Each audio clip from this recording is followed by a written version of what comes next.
Hello everyone, Shroomworks here. Welcome to the first episode of Let's Play Kerbal Space Program. Many of you will probably already know the game, and if you don't, then let me give you a brief overview. Kerbal Space Program is a game in which you manage your own space agency. You build space planes and rockets and probes and landers out of a myriad of parts, and you're not limited in how you design your rockets and everything else that you build. And of course, like with every other game nowadays, there are myriads of mods out there that add new gameplay mechanics and most of all, new parts. There are 3 careers that can be chosen. Sandbox, which doesn't limit you in any way. You don't need to collect science in order to progress and unlock new parts. You don't have money that limits you. So pretty much just what the name says, a sandbox. Then we have the science career. The science career doesn't limit you in any way, except for science. You need to collect science in order to progress. And then you have the full-blown career with money and contracts and facility upgrades and all of that. Usually I choose the science career because when playing with mods, this is just better. Speaking of mods, let's get to the mod list, and please stay with me here, folks. It is quite extensive. And as a side note, I'm using the x64 version, the 64-bit version of the game. So, we have the toolbar, which is, strangely enough, a requirement for some mods, and I'm not really using it, but it's there. It gives you a toolbar that you can configure and add buttons to access certain functions of mods. Then we have AOA Tech Cockpits. As the name says, it just adds new cockpits, drone cockpits, manned cockpits in various forms. For example, you get the Global Hawk drone cockpit, you get a Mark II cockpit, you get the Super Toucan cockpit, and so on and so forth. Then for my personal amusement, I usually have that, is BD Armory. What it does is it is a weapons mod. It adds weapons with the ability to have dogfights against AI, which is a great thing. Then we have the BD Mark 22, which is an extension for BD Armory.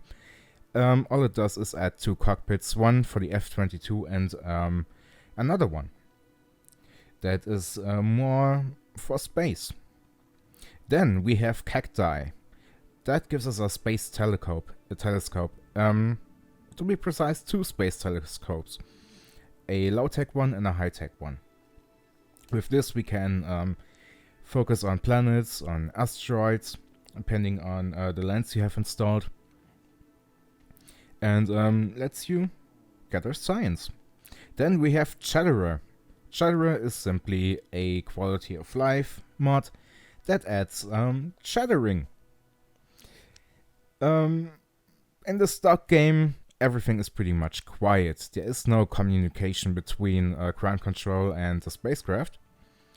Chatterer changes this by adding chattering between the spacecraft and ground control.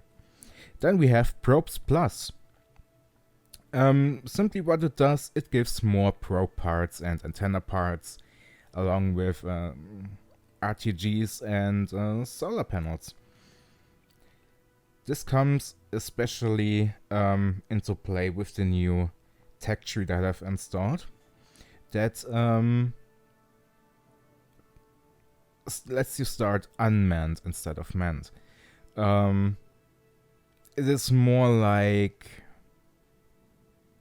the real world progression. I mean, when humanity started the space program, we didn't shoot up just people right off the bat. No, we launched satellites first. Then we have CX Aerospace station parts. This adds new station parts, such as utility ports and docking rings, habitation, and so on and so forth, HAP modules and so on. Then we have distant objects enhancements. Simply what it does, it lets you see the planets from further away. You always know where certain planets are by their shine. For example, if you spot a red dot, you can be pretty sure that is Duna. Then we have D-Magic's Orbital Science. Simply what this mod does is it adds new experiments for you to play around with. And of course collect science, no? Then we have Environment Visual Enhancements plus Stock Visual Enhancements. What this does is adding a cloud layer to Kerbal, a night map for lights on the dark side, and a city map for when you fly high, you can see little cities down there. It's just a texture. No actual cities are there, but it looks nice. Then we have heat control. Heat control comes especially into play later on when we have nuclear reactors. And what it does is gives us more options to dissipate heat. Then we have Interstellar Fuel Switch. What it does, it allows you to switch fuel in tanks. You can choose to have just liquid fuel or liquid fuel and oxidizer, or maybe a mix of liquid fuel, oxidizer and monopropellant, and so on and so forth. Very useful. Then we have JSI's raster prop monitor. What it does, it puts the IVA into IVA. The stock capsules and cockpits, they don't really have much in terms of functionality. Sitting inside them can be fun, but it doesn't really, it's not really that great. Raster prop monitor changes that by giving you monitors that you can configure in flight. For example, you can have on one monitor your resources, on another monitor you can see your orbit. Later I will definitely show that in further detail. Then you have the JX2 antenna. That is basically just a very, very large antenna, or rather antenna dish, that increases the range for the satellite network. Then we have Kerbal attachment system and Kerbal inventory system. Kerbal attachment system and inventory system allow you to attach parts in flight, and your Kerbals have an inventory. It comes along with a storage for new parts, such as tools. Then we have the Rapper tank. This is actually a new mod that I haven't tested yet, but basically it gives a fuel tank that can wrap around a spacecraft. Then we have Kerbal Giant Reinforcement. One of the must-have mods, in my opinion. Usually when you build rockets, especially large rockets, they tend to wobble a lot. And Kerbal Giant Reinforcement simply prevents that, giving your rockets and aircraft more, it makes the parts more rigid. Then we have a very big mod, KW Rocketry. That is a mod it has been around since the early days of Alpha, and it's an absolute awesome mod that adds new fuel tanks and engines, and it's absolutely beautiful. Then we have LTech Science, which gives us a new lab module, along with 3 experiments that you can dock to your station and generate extra science. Then we have MacJab 2. Now, MacJab is an autopilot program, but usually I only use it for orbital readouts as well as when building rockets and spaceplanes to see how is the weight, how's the thrust to weight ratio, and so on. I usually don't use it for autopilot functions. Then we have Mark II expansion, and that simply expands on the Mark II parts of the space planes. It adds new engines, it adds new fuel tanks, it adds new cockpits. It's a beautiful, beautiful mod, especially the engines, because it lets you actually build VTOLs. Then we have a Navy Fish docking alignment indicator. What it does is when you want to dock with a station or another ship, you can click a button and it opens up an indicator. And you can really precisely dock with this helpful tool. Then we have Near Future Electrical and Near Future Solar. Near Future Electrical adds nuclear reactors, where of course heat control comes in, along with nuclear fuel, and capacitors, which basically are like batteries but don't continue supply the craft with electricity. It's rather just a emergency storage that you can use when electricity is starting to run out. And Near Future Solar just adds new solar panels. Some of them are quite gigantic, and station solar panels are added as well, and that is just beautiful. If you've seen the ISS with its large solar panels, then you can imagine what this mod does. Then we have another very large mod, and that is Nova Punch, another mod that has been around since the early days of Alpha. What it does, it adds new capsules, it adds new RCS parts, it adds new engines and fuel tanks. It's just a beautiful, beautiful mod. Then we have one of my favorites, OPT spaceplane parts. What it does, it adds new spaceplane parts. Cockpits, fuel tanks, fuselages, and cargo bays, engines, wings. It's a beautiful, beautiful mod that makes your space planes really look spacey. Then we have Planetary Base Incorporated, and that adds base parts for planetary bases.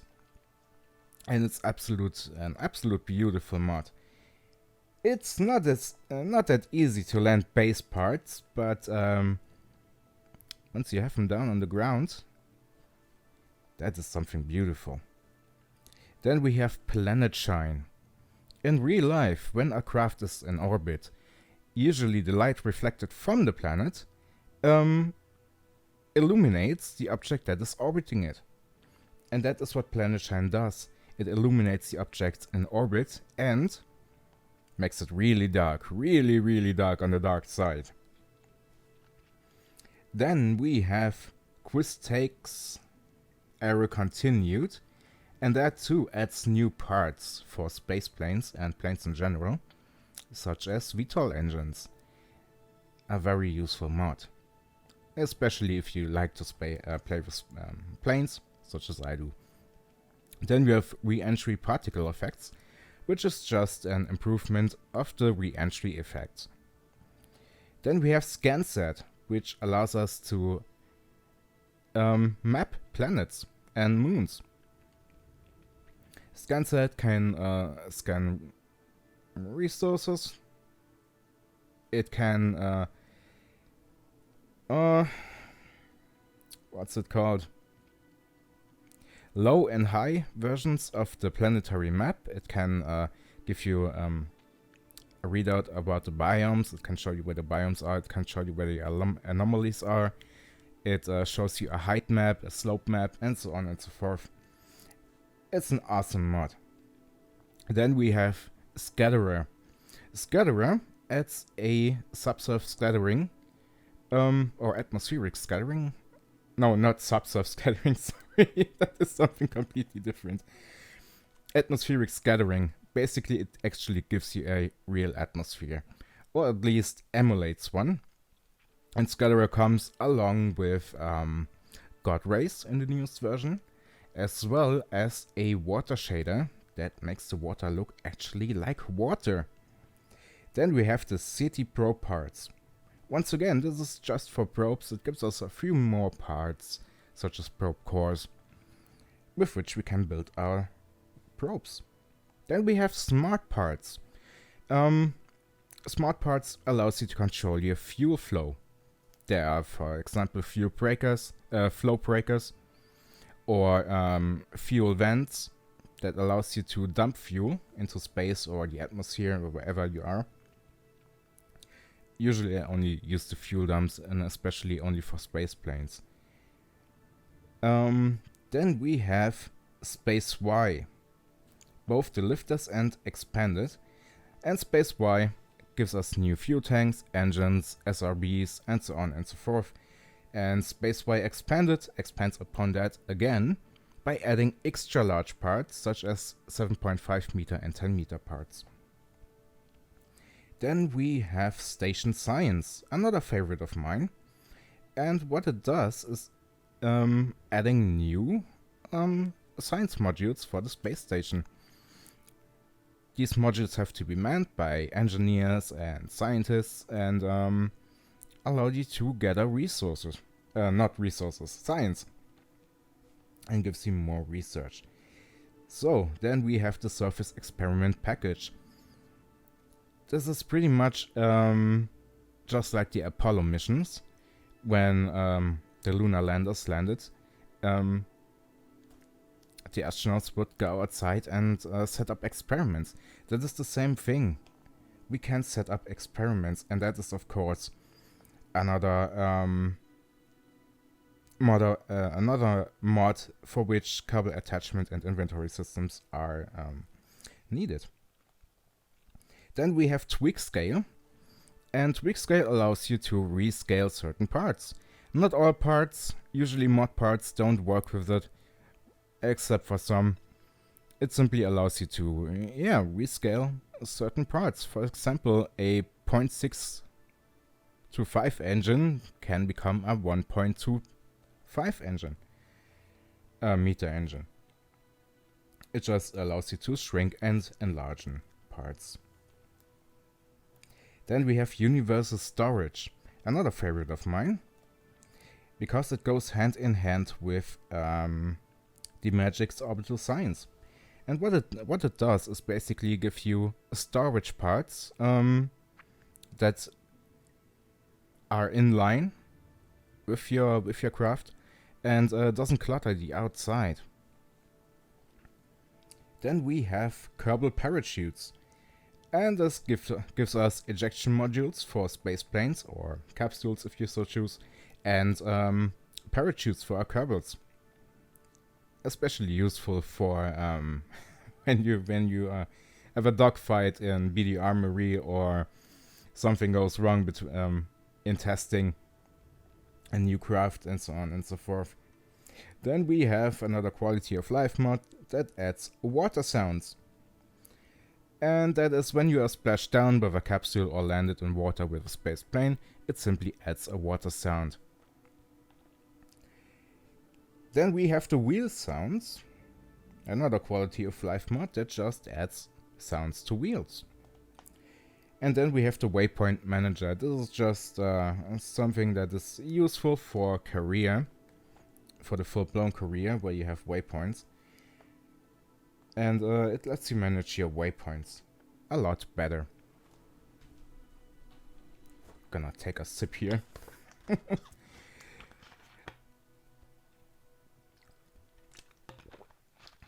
Get a dry throat from all the talking. Okay, let's start the game. We are choosing Start New and the Science Career.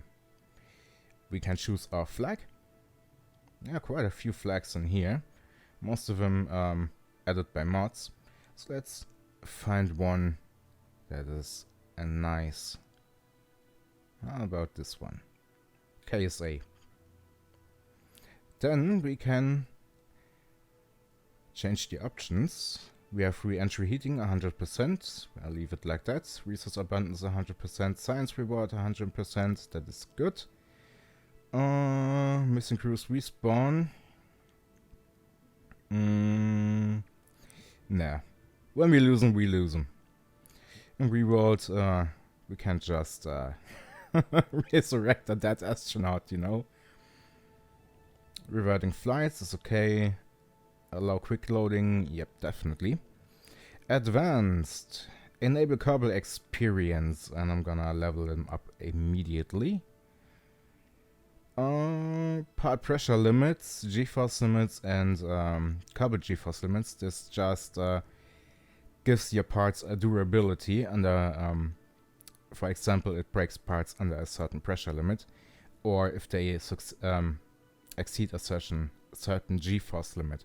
I usually have them off because reasons. Then we have resource transfer obeys crossfeed rules, so I'm turning that on.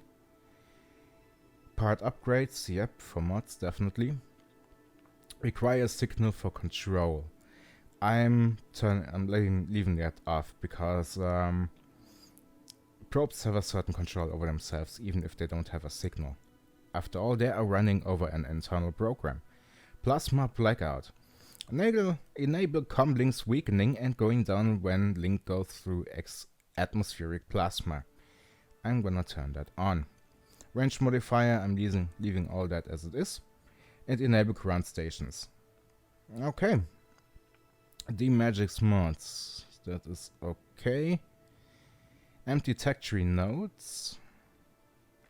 For a new tech tree I am using, there are some nodes that are not accessible. So I'm hiding them.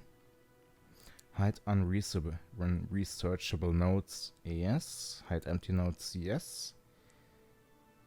Then we have advanced pods. Turning that off. Oh yeah, transparent pods. It just makes you able to look into your pods and space planes. Group them together. Surface experiment package. We can set the scale. We can make them really huge or a little tiny. I'm leaving it at 100%. What is this? Oh, okay. Leaving that off. As a viewer plugin, use Blizzard's Toolbar if available, and checking that. Let's turn it on. Whatever. Accept. And I'm going to name this To the Stars, because that's where we are going. And we start.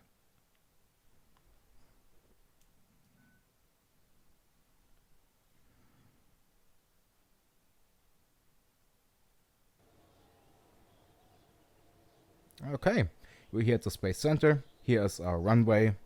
When we click on that, we can automatically load up a saved vessel. Same goes when clicking on the launch pad. We don't have any vessels saved yet, so nothing can be chosen. Here's the space plane hangar. Here you design your space planes. Mission control is only useful in the full-blown career. Here is where you choose your contracts. Then we have the astronaut complex. Here you can hire new astronauts. Administration building, again, this is only for the full-blown career. Here you can choose a strategy. Then we have the tracking station. When we track asteroids, we can look them up here, or rather we can track them here, and it keeps track on all of our current installations or spacecraft. Research and development is click on this here.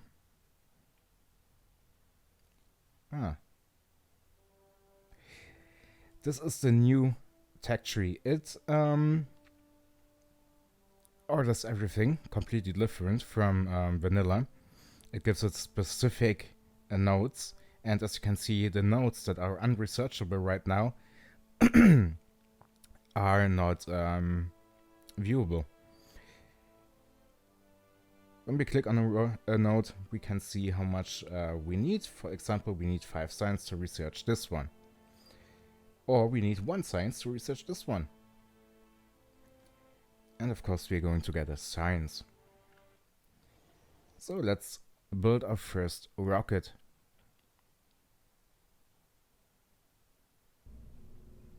Okay, here we are, vehicle assembly building.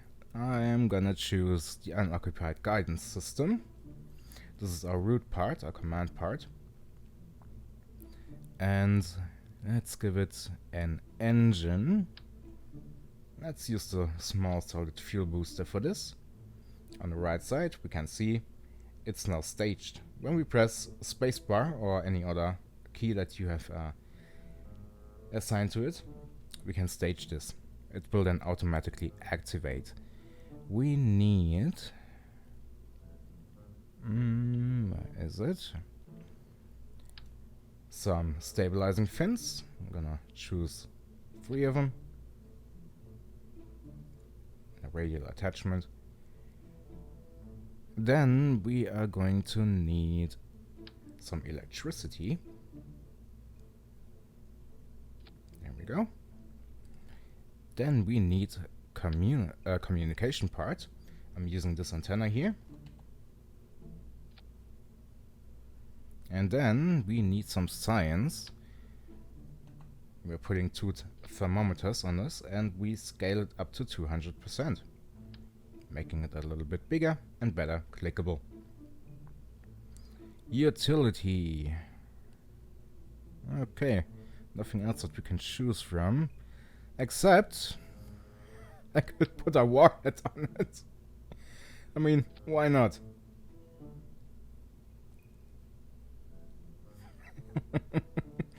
Okay, let's start it.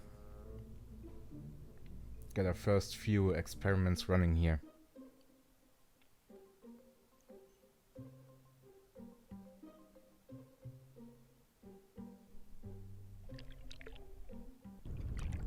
Okay, here we are. As you can see, we have a vessel info here, we have our orbit info here, and that is from MacJab. Okay, first off, lock temperature. 2.4 science, let's transfer that. Then, click on the thermometer and then we start. And we go towards the ocean. Just because. I want to nuke some whales. And of course we can lock the temperature here and transmit it. Electricity is holding up nicely.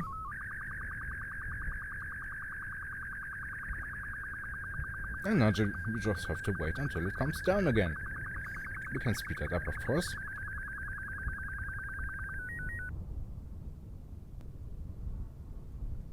It's gonna impact on the beach.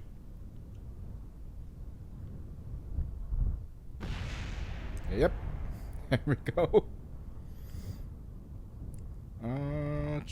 We go to the space center. We've got our first few research points here. We can use that to get more parts. Okay. Get a structural first, then next up wings. Then we can start looking at space planes. Let's get jet engines. Needs 5. Then the next part we would need is yeah, basic flight control. And let's see, fuel tanks would be nice too. But more than that shouldn't be necessary. So we need definitely 10 more research points. Let's launch another rocket. This time in the other direction. We leave that on. We don't have anything else, right? Nah. Okay, launch it.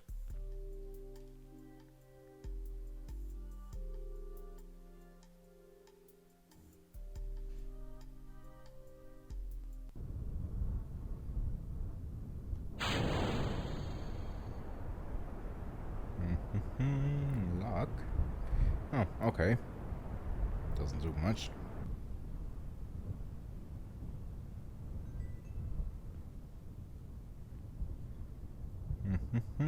Still nothing.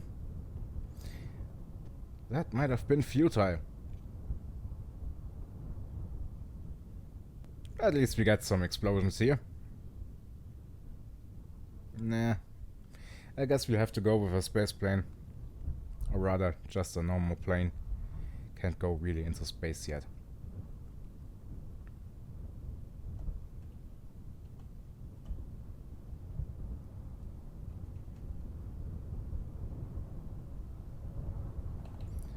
Maybe we can... nah. Guess that was futile. But, explosion!